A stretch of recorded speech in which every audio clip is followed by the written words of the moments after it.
जय जगन्नाथ दर्शक बंधु मु ज्योतिर्विद पंडित राकेश कुमार दास शर्मा सदाबले आपण मानक पाखरे किछि नुआ नुआ कथा उपस्थापना करिया पे चेष्टा करि थाए। आज मध्य मु आपण मानक पाखक एक नुआ कथा नहीं आसी तो विभिन्न प्रकार प्रतिकार संबंधी कथा मु आपण मानक कहि थाए। केतेबेले वास्तु कथा तो केतेबेले जातक संबंधी ग्रह मानकर प्रतिकार विषय कहि थाए। तो आज मु आलोचना करी ग्रह रत्न संबंधी किछि कथा। केउ ग्रह रत्न आपण केतेबेले धारण करिवे, केउ धातुरे ताहा धारण करिवे एवं केउ आंगुठी रे बा आंगुली रे आपण सही ग्रह रत्न बा स्टोन बा जहाकू ग्रह पत्थर बोली आपण कहउछंती ताकू पिंधिबे। प्रथमे देखंतु जेतेबेले आपण कोनोसी ग्रह रत्न को किणुछंती प्रथमे ताहाकू लैब रे टेस्ट कर दियंतु। प्रत्येक ग्रह रत्न पई गोटे लैबोरेटरी अच्छी तो सही परीक्षा गार रे आपण सही ग्रह रत्न को प्रथम परीक्षा करंतु ताहा ओरिजिनल बोली आपण प्रथमे जानंतु। कारण वर्तमान समय रे बाजार रे अनेक प्रकार डुप्लिकेट ग्रह रत्न मिलुछि जार मूल्य 50 टंका लोक माननकू 700-800 हजार टंका बिक्री करा जाउछि।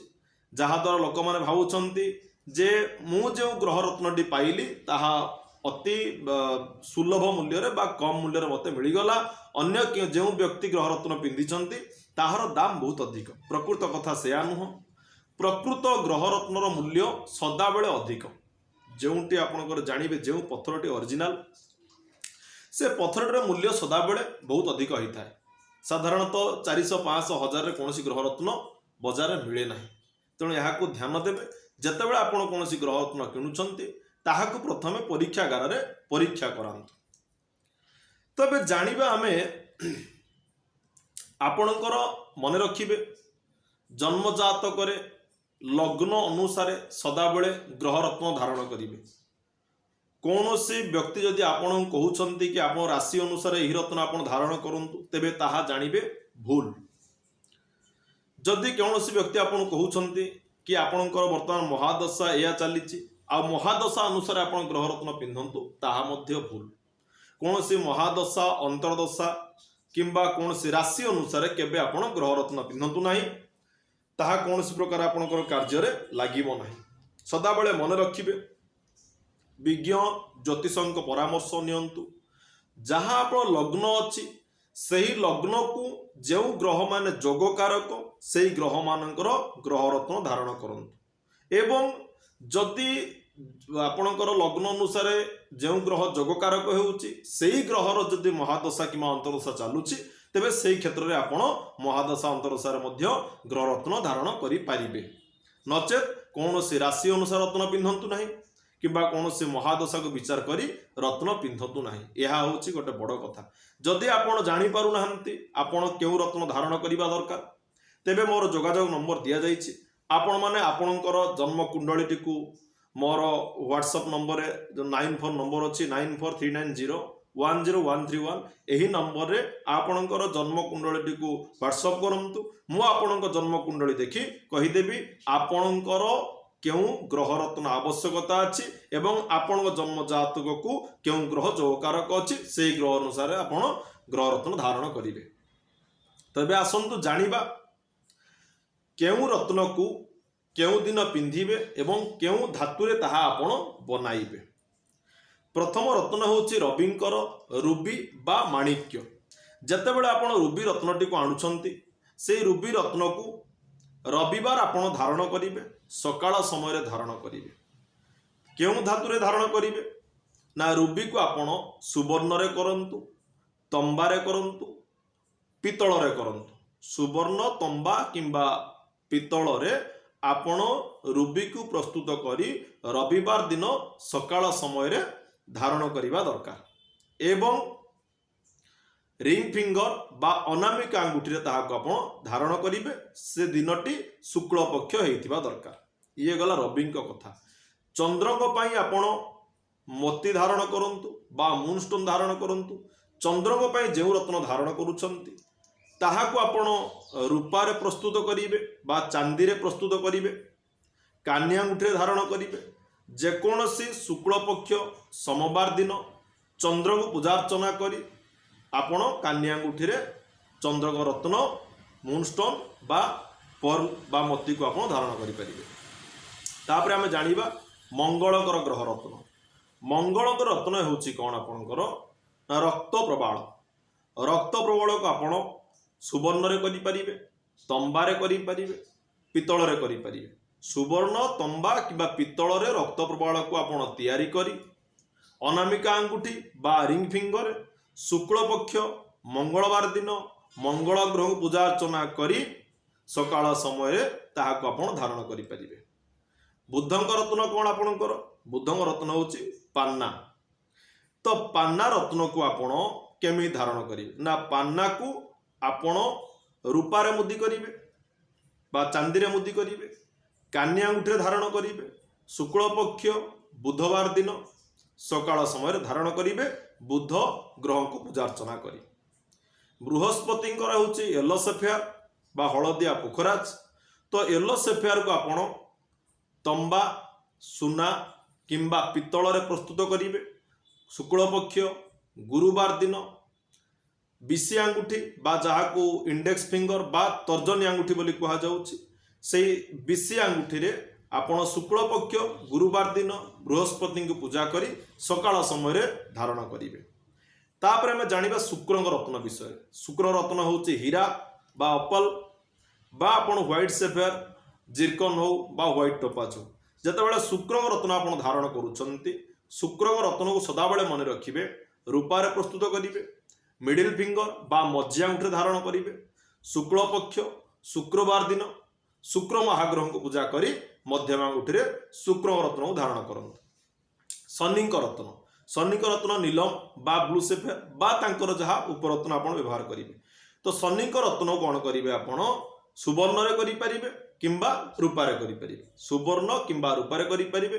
ରୂପାଟା ସବୁଠାରୁ ଭଲ, କିନ୍ତୁ ଆପଣଙ୍କ ସୁବର୍ଣ୍ଣରେ କରିଲେ କୌଣସି ପ୍ରକାର ଅସୁବିଧା ନାହିଁ। ସୁବର୍ଣ୍ଣରେ କରିପାରିବେ, ରୂପାରେ କରିପାରିବେ।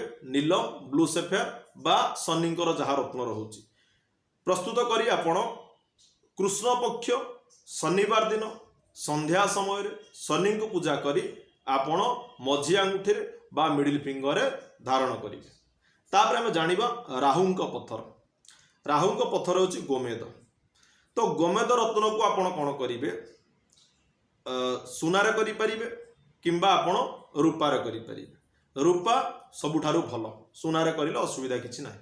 ସୁନାରେ କରନ୍ତୁ କିମ୍ବା ରୂପାରେ କରନ୍ତୁ। ମଝି ଆଙ୍ଗୁଠିରେ ଧାରଣ କରିବେ। କେବେ ଧାରଣ କରିବେ? ଯଦି ଆପଣ କୃଷ୍ଣ ପକ୍ଷରେ ଧାରଣ କରୁଛନ୍ତି ତେବେ ଶନିବାର ଧାରଣ କରିବେ, ସନ୍ଧ୍ୟାବେଳେ ଧାରଣ କରିବେ। ଯଦି ଶୁକ୍ଳ ପକ୍ଷରେ ଧାରଣ କରୁଛନ୍ତି ବୁଧବାର ଧାରଣ କରିବେ ଆଉ ସକାଳ ସମୟରେ ଧାରଣ କରିବେ। ରାହୁ ଗ୍ରହଙ୍କୁ ପୂଜା କରି ଆପଣ ଗୋମେଦକୁ ପିନ୍ଧିପାରିବେ। ତାପରେ ଜାଣିବା କେତୁଙ୍କର। କେତୁଙ୍କର କ୍ୟାଟ୍ସ ଆଇ ବା ବୈଦୁର୍ଯ୍ୟ ବା ଲହଶୁନିଆ ବୋଲି ତାକୁ କୁହାଯାଏ। ତ ଏଇ କ୍ୟାଟ୍ସ ଆଇ ରତ୍ନକୁ ଆପଣ କ'ଣ କରିବେ ନା ରୂପାରେ ଆପଣ ମୁଦି ପ୍ରସ୍ତୁତ କରିବେ, ମଝି ଆଙ୍ଗୁଠିରେ ଧାରଣ କରିବେ। କେବେ ଧାରଣ କରିବେ? ମଙ୍ଗଳବାର ଦିନ ଧାରଣ କରିବେ। ତାହା ଶୁକ୍ଳ ପକ୍ଷ ହେଇଥିବା ଦରକାର। ସକାଳ ସମୟରେ କେତୁ ଗ୍ରହଙ୍କୁ ପୂଜା କରି ଆପଣ କେତୁଙ୍କ ପଥରକୁ ଧାରଣ କରିବେ। ତ ଇଏ ଥିଲା 9 ପ୍ରକାର ଗ୍ରହଙ୍କର କଥା। 9 ପ୍ରକାର ଗ୍ରହଙ୍କର ପଥର, କେଉଁ ଷ୍ଟୋନକୁ ଆପଣ କେଉଁ ରତ୍ନରେ ପ୍ରସ୍ତୁତ କରିବେ, କେମିତି ଧାରଣ କରିବେ, କେଉଁ ଦିନ ଧାରଣ କରିବେ, ଇଏ ଗଲା ଗୋଟେ କଥା।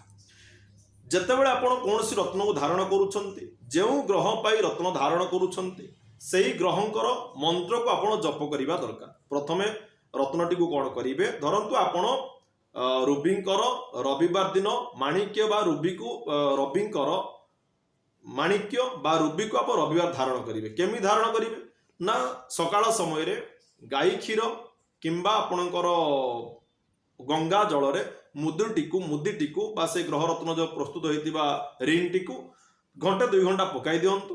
ତାପରେ ସେଥିରୁ କାଢ଼ି ଆଣନ୍ତୁ। ତାକୁ ଫୁଲ, ଚନ୍ଦନ, ଧୂପ, ଦୀପ ଟିକେ ଦେଇ ରବି ଗ୍ରହଙ୍କୁ ଟିକେ ଚିନ୍ତା କରି ପୂଜା କରି ଦିଅନ୍ତୁ। ରବିଙ୍କର ବୀଜ ମନ୍ତ୍ର ଯାହା ଅଛି ସେ ବୀଜ ମନ୍ତ୍ରକୁ 108 ବାର ଜପ କରି ତାପରେ ଆପଣ ମୁଦିଟିକୁ ଧାରଣ କରିବେ। ତ ଏହିପରି ପ୍ରତ୍ୟେକ ଗ୍ରହଙ୍କର ମନ୍ତ୍ରକୁ ଆପଣ ଜପ କରି ମୁଦିକୁ ଧାରଣ କରିବେ। ଯଦି ପାରିବେ ଆପଣ ସେହି ମନ୍ତ୍ର ଗୁଡ଼ିକ प्रत्येक दिन जप कले आहुरी भल किंबा सप्ताह को गोटे थर दुई थर जप कले मध्य प्रत्येक रत्नकर प्रभाव अधिक होता है बोली प्रभावशाली रत्न होता है प्रत्येक रत्नकर प्रभाव अधिक होता है बोली यह पुस्तक रे लिखित भाव में अच्छी। ये जो मंत्र गुड़िक आपण केउठु पाइबे यह पर वीडियो रे मु आपण मानक पई रवि चंद्र मंगल बुध बृहस्पति शुक्र शनि राहु केतुंकर केउ मंत्र रे आपण जप करिवे बा से जप मंत्र गुड़िक कौन यह पर वीडियो रे मु आपण मानक पई प्रस्तुत करी आनिबी। तो ये थिला ग्रह रत्नर कथा।